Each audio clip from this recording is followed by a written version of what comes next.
বলো। ভাই আমাকে ঝামেলা জড়িও না গো, আমার আর পারছি না, আমার ভালো লাগছে না। সঞ্জয়দার সাথে আমার দুদিন কথা হয়েছে মাত্র, বিশ্বাস করো। একবার হচ্ছে আমার কাছে কল রেকর্ডিং চেয়েছিল, আর আমাকে বললো কি যে তোর যদি চ্যানেলের ব্যাপারে কিছু বাঁচাতে হয় তাহলে তোকে একটা নাম্বার দেবো, সুদীপ্ত দা বলে। আমি তো ওনাকে চিনি না, বললো নাম্বার দেবো, সে তোকে তোর চ্যানেলের ব্যাপারে হেল্প করবে, তো তার সাথে একটু কথা বলে নিবি। তো ওই সুদীপ্ত দা ফোন করেছিলাম আমি। তো ওই নিয়ে আমাকে এইসব ব্যাপারে জিজ্ঞেস করছিল সব, তো এইসব ব্যাপারে বলেছিলাম।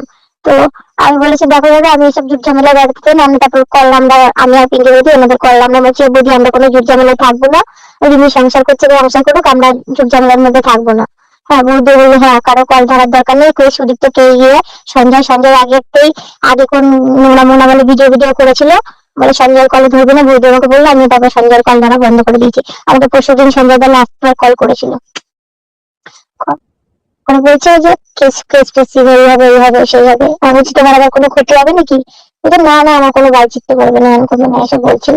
আমি দুবার ছাড়া আর কোনো, আমার সঞ্জয় দার সাথে তো অত পরিচয় নেই। আমি দুদিনই কথা বলেছিলাম মাত্র, কারণ আমি না সত্যি কথা বলতে যুদ্ধ বলে আমি ছাড়তে চাই না, আমার ভালো লাগছে। হ্যাঁ, আমার ফোনে কল রেকর্ডিং হয় না, আমার কাছে শুধু গ্রুপের কল রেকর্ডিং গুলো ছিল। আর ওই যে তপনদার ওই একদিন কথা বলছিলাম না, সেইটা শুধু অন্য একটা ফোন দিয়ে রেকর্ডিং করেছিলাম, তপনদারটা আর নেই আমার কাছে। নেই, কিন্তু বললে আমি কল ইয়ে করে আমাকে টেনে না দিই, আমার আর ভালো লাগছে না বুঝি। আমি সারাদিন ধরে রাস্তা চাই, আমার ভালো লাগছে না। আমি দেখছো তো দিয়ে, আমি দেখছো তো আমি কতদিন ধরে আমি সরে এসেছি। ওই দেখছো তো আমি সরে এসে আমি নর্মাল ব্লগ দিচ্ছি রোজ। হ্যাঁ,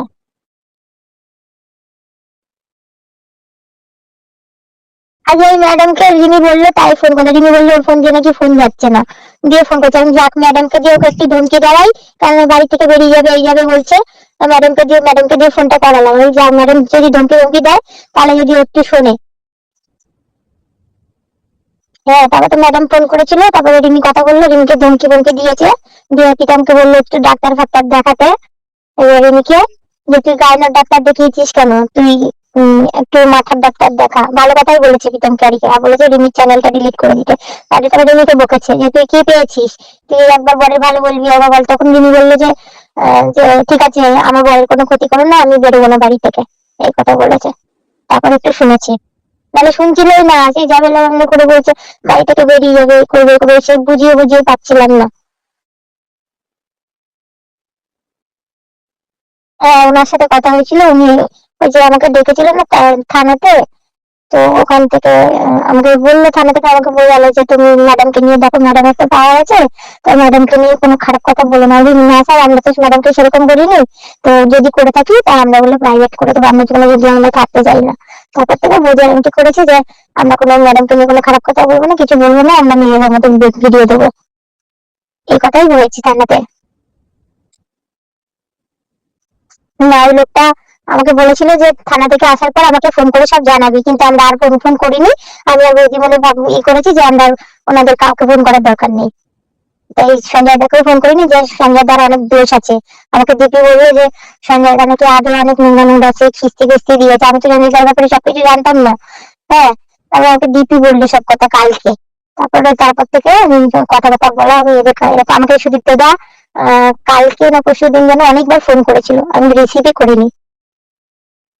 আমি ওই জোর ঝামেলায় বেশি দেখলে আমি রিসিভ করি না, আমি অ্যাভয়েড করি। এবার আমাকে কদিন ধরে মাথা খারাপ করে দিচ্ছিল কল রেকর্ডিং এর জন্য, তার জন্য আমি বাধ্য হয়ে দিচ্ছি, সেই কত কষ্ট করে তারপরে কল রেকর্ডিং নিয়ে তারপরে দিতে হয়েছে জানো। তাই এটার জন্য যদি যদি কোনো ইয়ে করতে হয় আমাকে বলো, তাহলে আমি বলবো যে আমার কল রেকর্ডিং যেন না দেওয়া হয়।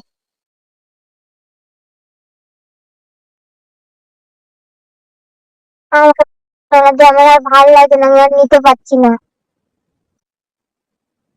হ্যাঁ, একটু ঠান্ডা হয়েছে, কিন্তু ম্যাডামকে দিয়ে একটু ওকে, ম্যাডাম একটু যদি ওকে ধমকি টমকি দিয়ে করে, ও তাহলে চুপচাপ থাকবে বুঝলা। ওকে একটু ম্যাডামকে দিয়ে শান্ত করাতে বললো, ম্যাডামের কথা শুনে।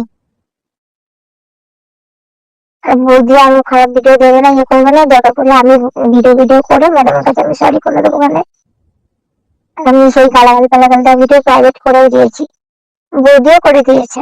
বৌদিকে আমি বলেছি বৌদি প্রাইভেট করে দাও, দরকার নেই ইউটিউব চ্যানেলের মধ্যে থাকার। বৌদিও প্রাইভেট করে দিয়েছে।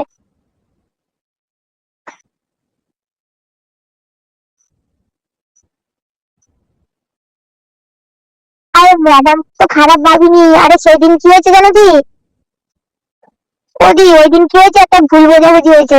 আসলে ম্যাডাম বললো না যে এত বড় ষড়যন্ত্র হবে, এই হবে সেই হবে। এবার ওখানে গিয়ে দেখছি কি কিছুই হয়নি। এবার তখন আমাদের মাথায় আসছে মা কিছুই তো হয়নি, ম্যাডাম খালি ভয় দেখাচ্ছে কেন। এবার আমাদের মাথায় না ওইটাই চলে এসেছিল জানো তো। তাই জন্য আমরা বলছি তোর আমরা যুদ্ধ মধ্যে থাকবো না। ওইটাই আমরা, তাই জন্য আমরা সরে গেছিলাম। আমি বুঝতে পারিনি। ও দিদি দেখো, আমাদের সব শেষে না আমরা একটা কথাই চাই যে রিমি যেন সংসার করে, দিদি বিশ্বাস করো।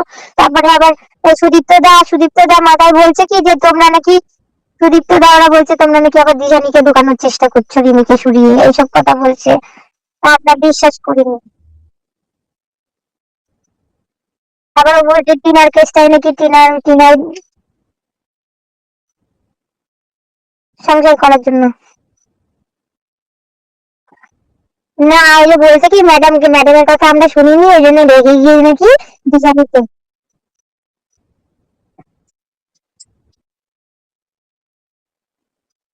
কিন্তু বৌদি, দিদি ভাই বিশ্বাস করো আমি দাদা বৌদিকে সবসময়